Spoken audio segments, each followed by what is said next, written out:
Harper Audio presents Illusions by Aprilynne Pike, performed by Mandy Siegfried.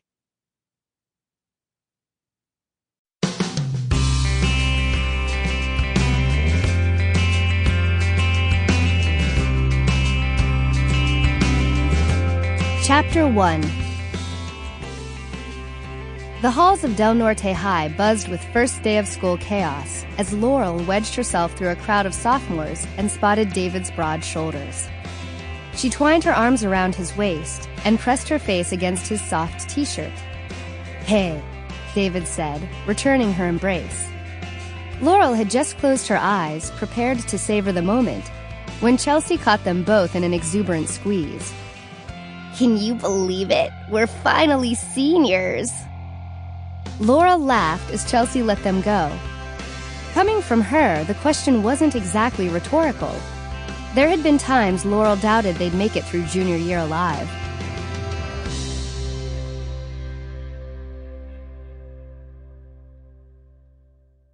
As David turned to his locker, Chelsea produced Mrs. Kane's summer reading list from her backpack. Laurel suppressed a smile. Chelsea had been fretting over the optional books all summer. Probably longer. "I'm starting to think everyone read Pride and Prejudice," she said, tilting the paper toward Laurel.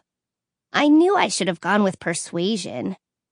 "I didn't read Pride and Prejudice," Laurel countered. "Yeah, well, you were a little busy reading Common Uses of Ferns or something like that." Chelsea leaned in so she could whisper. "Or 7 Habits of Highly Effective Mixers," she added with a snort of laughter. "How to Win Fronds and Influence Poplars," David suggested, raising his eyebrows. He straightened abruptly, his smile widening and his voice getting just a touch louder. "Hey, Ryan," he said, extending a fist. Ryan bumped him and turned to run his hands down Chelsea's arms. "How's the hottest senior at Del Norte?" he asked, making Chelsea giggle as she went onto her toes for a kiss. Sighing contentedly, Laurel reached out for David's hand and leaned against him. She'd been back from the academy in Avalon for only a week, and she'd missed her friends.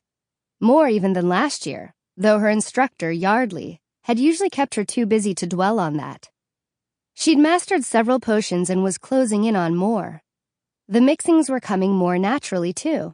She was getting a feel for different herbs and essences and how they should work together. Certainly not enough to strike out on her own like her friend Katya, who was researching new potions, but Laurel took pride in her progress. Still, it was a relief to be back in Crescent City, where everything was normal and she didn't feel so lonely. She smiled up at David as he swung his locker shut and pulled her close. It seemed monumentally unfair that she and David had only one class together this year, and despite having spent the past week with him, Laurel found herself clinging to these last few minutes before the bell rang. She almost didn't notice the strange tingle that made her want to turn and look behind her. Was she being watched? More curious than afraid, Laurel disguised the glance over her shoulder as a toss of her long blonde hair. But her watcher was immediately apparent, and Laurel's breath caught in her throat as her gaze locked with a pair of pale green eyes. Those eyes weren't supposed to be light green.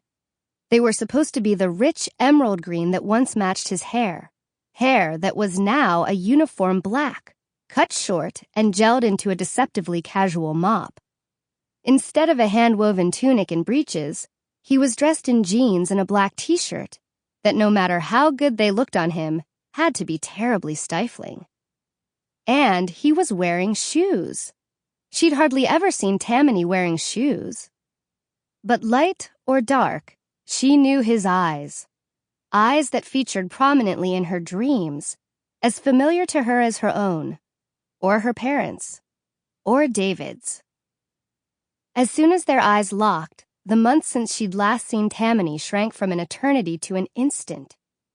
Last winter, in a moment of anger, she'd told him to go away, and he had. She hadn't known where or for how long, or if she'd ever see him again.